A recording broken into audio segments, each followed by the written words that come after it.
I'm joined now by New Jersey Governor Christie. Thank you for being here with us. Happy to be here, Nicole. You were with the candidate that day. And As it turns out, yeah. I remember exactly what was going on in that period. He was the nominee by virtue of the delegate count, but not all Republicans had come to terms with it. Can you talk about the campaign and the candidate's state of mind that day? Well, yeah, you know, that day was a day when we were having a pretty important meeting at the Four Seasons with major Republican donors. And then candidate Trump asked me if I would come in and speak to those donors. A lot of those people had been people who, you know, had been big donors of mine at the RGA when I was RGA chairman and in my run for re-election in 2013. So we spent a while, the candidate and I, beforehand together, and then we went over together to the Four Seasons to give that talk. Did the candidate say anything that day about this meeting that his son? No. Do you think he knew about it? I don't.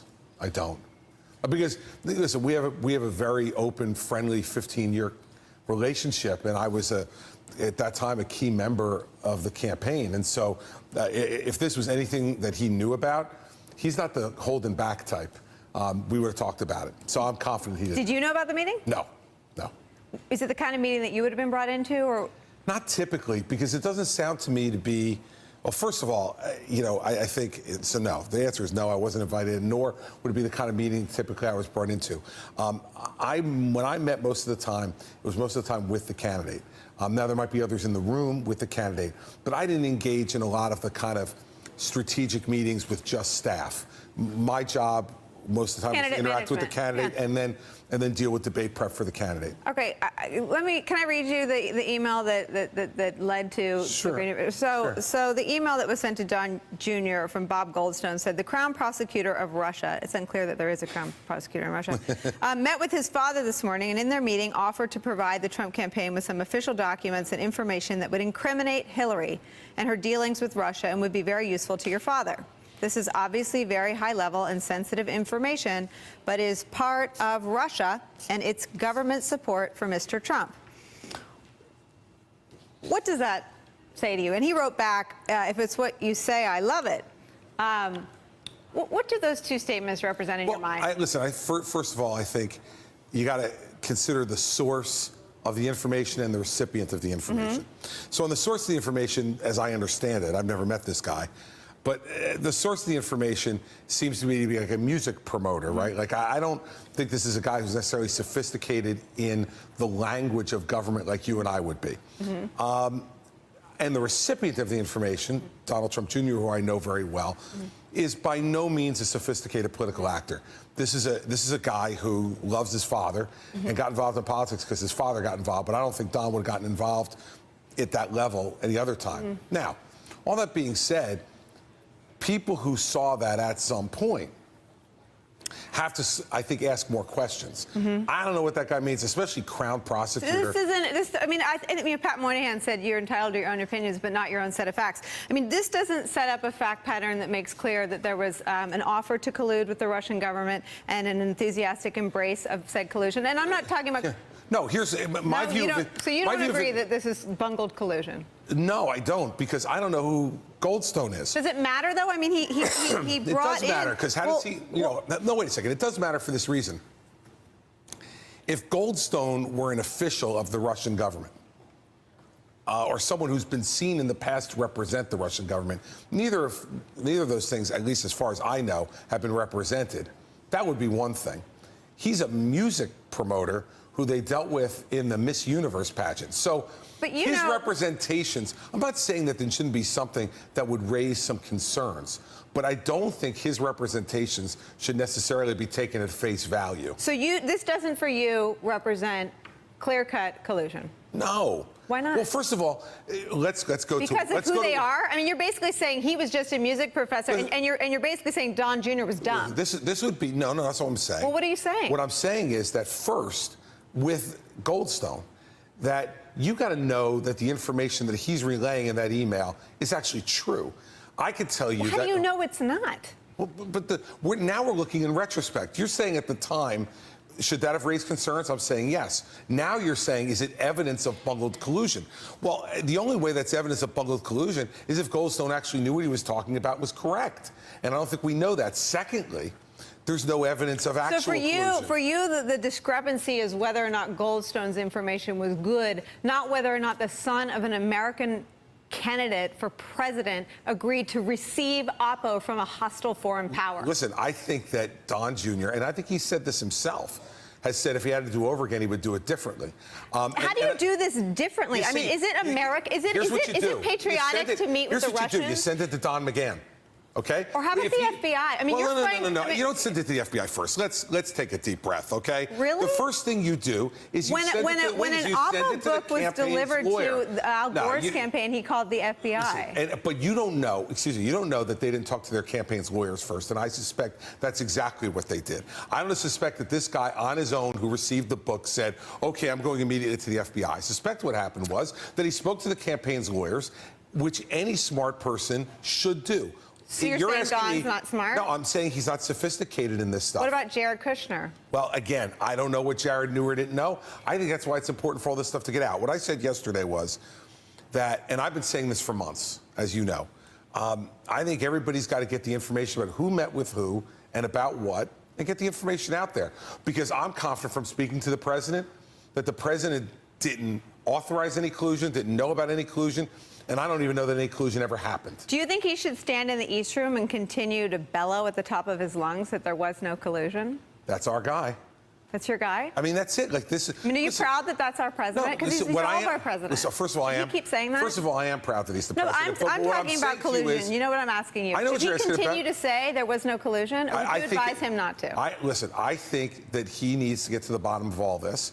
But the fact of the matter is that he knows he didn't collude, and that's essentially what he's saying. He didn't collude, and he knows of no collusion. And so he should be saying that, because the American people need to hear first and foremost from the president that he didn't collude and he didn't know anything about collusion. So let's start with that. And I think that the rest of this stuff, I said this yesterday, I don't think anybody really thinks that this meeting was advisable. And I don't think anybody's really saying that.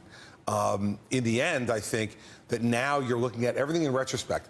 Everybody's examining this based on what you know now, not what was known at the time. But everyone, you're a prosecutor. I mean, you've prosecuted people who are living. Well, is there a campaign fine? I mean, how do you know that nothing of value? I don't know. I'm sure Bob Mueller's going to try to find out. But the fact is, what I do know as a prosecutor is, you don't prosecute people till you have the facts. And my problem with a lot of what's been going on is that people are prosecuting folks before they know the facts. Who's doing that? Do you think Bob Mueller's doing that? No, I don't. I think the media is essentially doing that.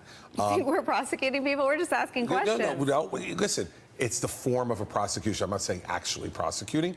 My point is that that's the media's job. That's fine. They can do it. But it doesn't mean that when you're asking me as a former prosecutor, I don't see any crime here. Now, the fact is that could change. Stop. That's what investigations are for. You don't know that one wasn't committed. I mean, how do you know that something? I mean, it would. Let's put it up. Let me put it up. You only know once. Wait a second. Finance. Hold on. You only know once you know. Okay, so here's the thing. I'm saying to you the same thing that you're saying to me. I don't know that there's been a crime committed. Donald Trump doesn't know there wasn't. And no, he knows that he didn't collude. He knows that he didn't collude. I'm not sure about that. He knows he didn't. This is what he said. You got to take him at his word. Why? He doesn't have a very close relationship with the truth. Listen, that's all fine and well. I understand those are the talking points, but the talking points. Has Donald Trump ever lied about anything? Here's the fact of the matter. You know what? He's never lied to me. So I can only judge it based on that. But here's the fact of the matter. That's why we have investigations. That's why the Justice Department is doing what they're doing. And that's why somebody like Bob Mueller being in this position should give everybody faith and confidence. I worked with him when I was U.S. Attorney and he was Director of the FBI. He's a smart guy. He's a careful guy. He's a reasonable guy. And I think at the end, he'll come to certain conclusions about conduct in this case. But we can't come to conclusions now. We can have opinions. Let me just put up one of the, I mean, there is a serious question about whether it's possible that a campaign finance violation occurred. There's a law that's, and I worked on campaigns, and I knew this to be the case. No American shall knowingly solicit, accept, or receive from a foreign national any contribution or donation with any election. And it goes on to say anything of value. Right. When I worked on campaigns, that also meant that if you get a call, from Australia or the UK or the UAE or Russia, and they want to give you information about an opponent, that is strictly out of bounds. And you're right, you go to the campaign council, right. or you go to the FBI. But do you think it's possible, at least, that a campaign finance violation occurred? Well, it depends on what happened in that meeting. It depends on what, Nicolle, we don't know what happened in the meeting yet. I'm not saying that nothing happened, and I'm not saying that something happened. You know why? Because I wasn't in the meeting. But and neither was anybody else who's commenting on it. I remember that one of your responsibilities was to interface with foreign governments and foreign leaders who were waking up almost as slowly as Americans to the possibility that he could be our next president. Sure. And you interfaced with you interfaced with the Australians and the British. Did you ever interface with any Russians in the public or private sector? Nope. So do you think it's weird that the other three most senior people in the campaign had a meeting with at least 4 Russians? Do I think it's weird? Listen, it's not a meeting, from my perspective, that I would have been anxious to take. But again, 4 people with leadership positions on the campaign had a meeting that was pitched as very high level and sensitive information, part of Russia and its government support for Mr. Trump. Right. Yeah. 3 of them did. Were you cut out of the loop? Should you have been in the loop since you were dealing with other countries? No. And listen, my dealing with other countries was not anything that was official as a part of the campaign. Right. It was more diplomacy. It was about the transition. Right. You were the head of the transition. I was the head of the transition. And so what they reached out to me to talk about was, what kind of government do you think Donald Trump will have? What kind of people do you think he'll put into positions of authority? How does he view the world? And that's what I was asked about. So my responsibility was very different from the campaign. In the campaign, I had no official position in the campaign, but my job was to be the candidate's friend and to be the person who could talk to him on a peer-to-peer level, someone who had run against him, someone who had been his friend for 15 years, and someone who he respected as a